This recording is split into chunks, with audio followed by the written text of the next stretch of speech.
We grew up in a very large family, 7 brothers, 3 sisters, very strict parents. We definitely were not allowed to date or anything like that at a young age. But once I hit high school and we were graduating, it was the first time I started dating this young man. My father said strictly, if you're going to be dating this man, I give you 6 months to get married after you graduate.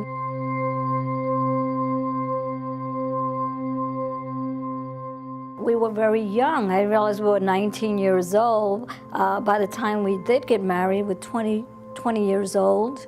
And immediately, 4 months later, here comes the family. At 20 years old, Teresa found herself a wife, a mother, and part of the military world, traveling wherever her husband was sent. It was also at this time that Teresa committed to serving the Lord, and she thought her new husband had the same commitment. I was trying so hard to hold on and have that perfect marriage, and then I started to see this isn't that perfect marriage. I was actually very lonely. So I was traveling back and forth to the city because I missed my family, my large family, my sisters, my brothers, my parents.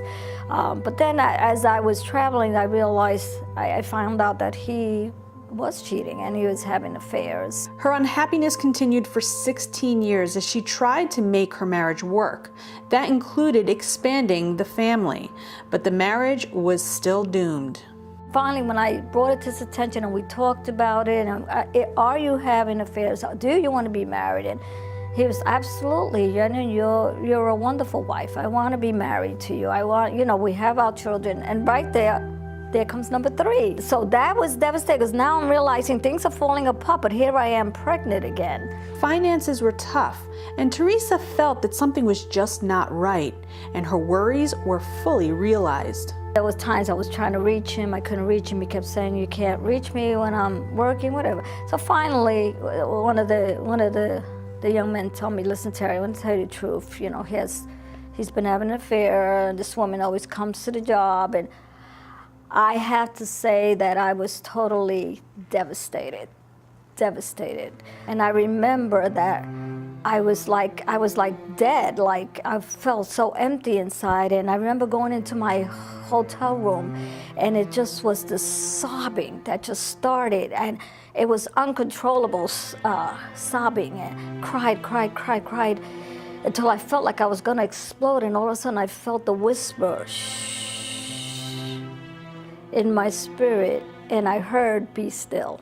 Her life changed at that moment. She became a single mom, a working mom, doing everything to take care of herself and her children. And for Teresa, she thought relief would come from another man. Here comes number 2, who, before the ink is dry on the divorce papers, is saying, I'm gonna offer you the world, I'm gonna take care of you. And I said, okay, this has gotta be the answer.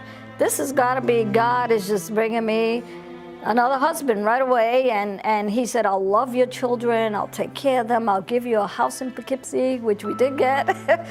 But immediately as we got married, the abuse started.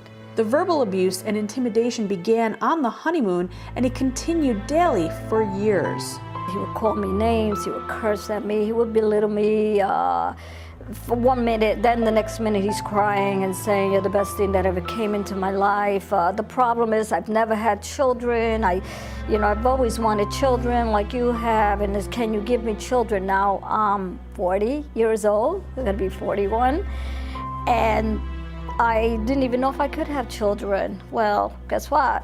I got pregnant. Happiness ensued, but for a very short time. Everything was never enough. You give him what he wants, but it was never one. Now you want another child. As soon as we had the children, now he says we have our own children. I don't want nothing to do with your children. Teresa tried to hang on, but when you're born into abuse, you often carry the acceptance of abuse into adulthood. My father was very abusive to my mother. And, years of seeing her go through that abuse, but she kept holding in there and saying, I do it for the children. When the first one failed, I felt like such a failure. And I felt like, this wasn't supposed to be. And then now I'm thinking, okay, the second one was the answer, and now it got more and more abusive. And then that one was, I think, even harder for me, because then I realized not only that I failed again, then I failed my children. My youngest that was still living with me, she was 16, 17 when she came up to Poughkeepsie, and I think it was the hardest on her. Sometimes that still makes me emotional because, she's about 39, and she still feels. Sometimes, Mom, why did you get married again? It wasn't easy. It wasn't an easy thing to go through that. And then knowing I had gone through it before her, so I knew that pain. I knew how it hurt. I knew how devastating it could be.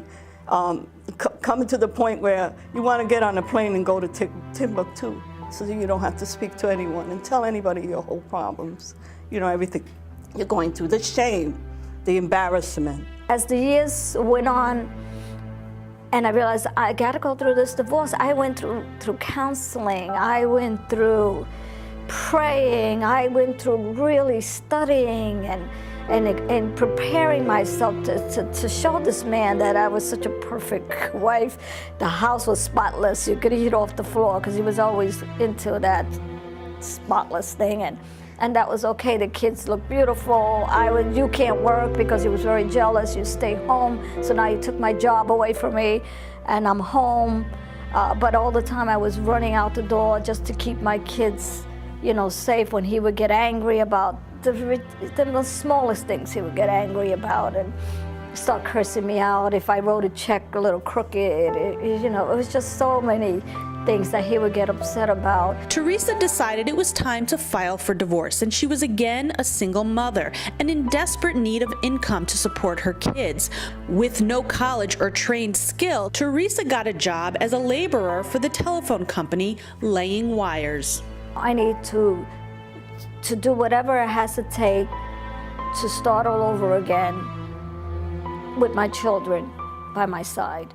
But I know I had to do it. I had to take baby steps. So I didn't have to, I thought I would have to go into the system, which was something I always hated all my life because I grew up in the system. Teresa had moved in with her adult daughter in hopes to get back on her feet. I have 2 young boys that are now sleeping on couch pillows downstairs and, the cushions, and I'm sleeping in a blow-up bed in her family room. It was a struggle, a difficult financial struggle, but Teresa's faith never faltered, and that gave her the strength to persevere. And she took a risk, gaining employment with an insurance company. Nothing about this. So I began at night. I still had 3 smaller children in school. I remember after 10 putting everybody to bed, and now I'm online studying all kinds of annuities and policies, and I would break night and then still have to go to my job in the morning, and I remember being so stressed.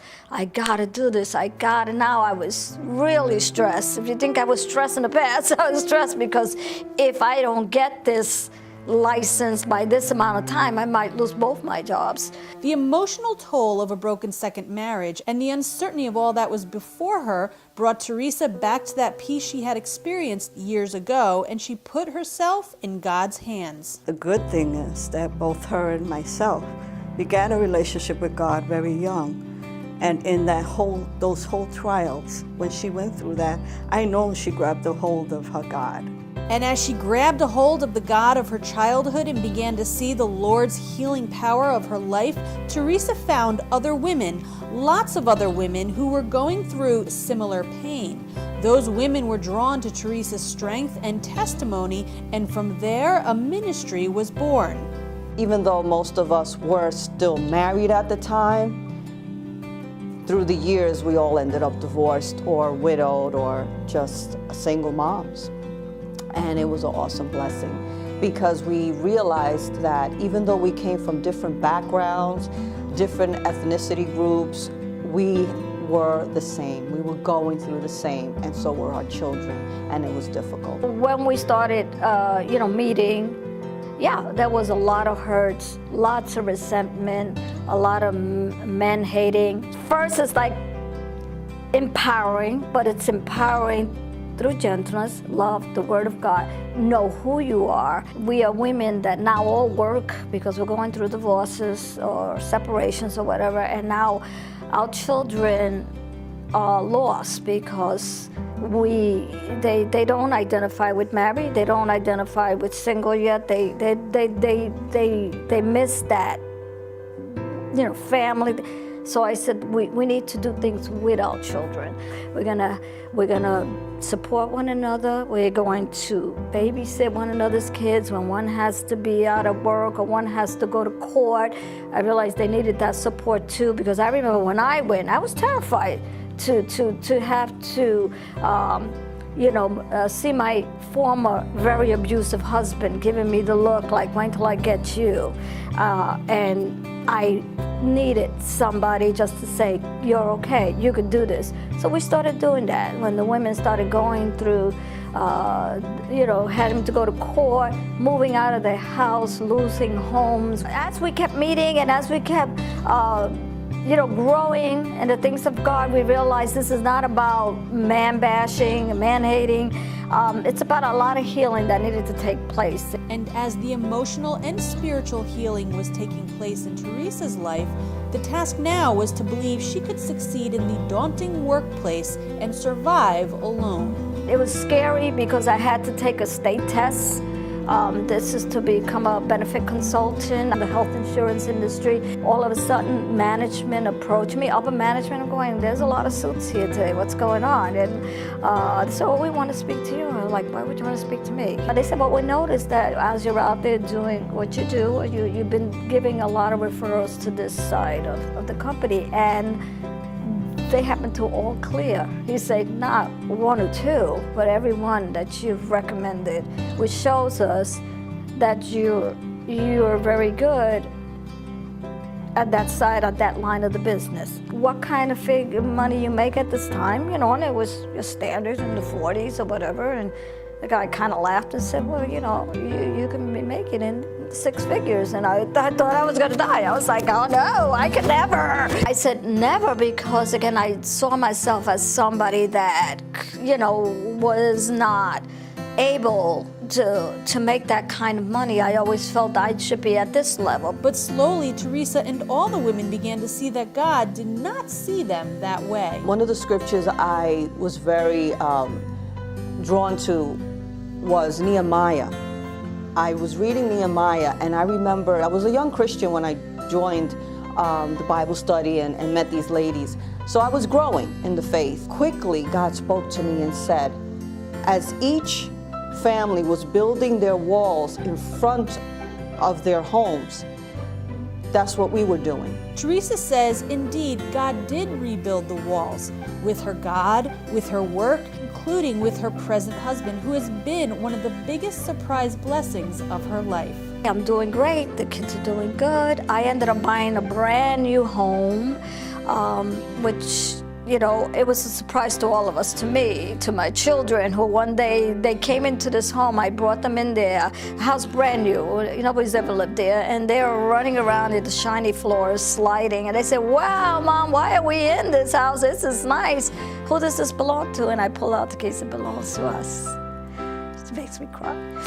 And I remember how happy they were, and they all had their beautiful rooms, and again, it was not easy because Mom still had to be out there selling policies every day, and thank God for 7 years, 8 years, and running the support group. The women met there, we had a great time, and then all of a sudden I'm on my knees and I hear the Lord say, prepare yourself. Someone's coming into your life. And I said, why? But the situation was different. I wasn't where I was in the past, where I needed that. I needed a man to complete me or to be, my support. Now it was different. Now it was going to be a friendship. It was going to be as it should have been, both together in ministry and the things of God.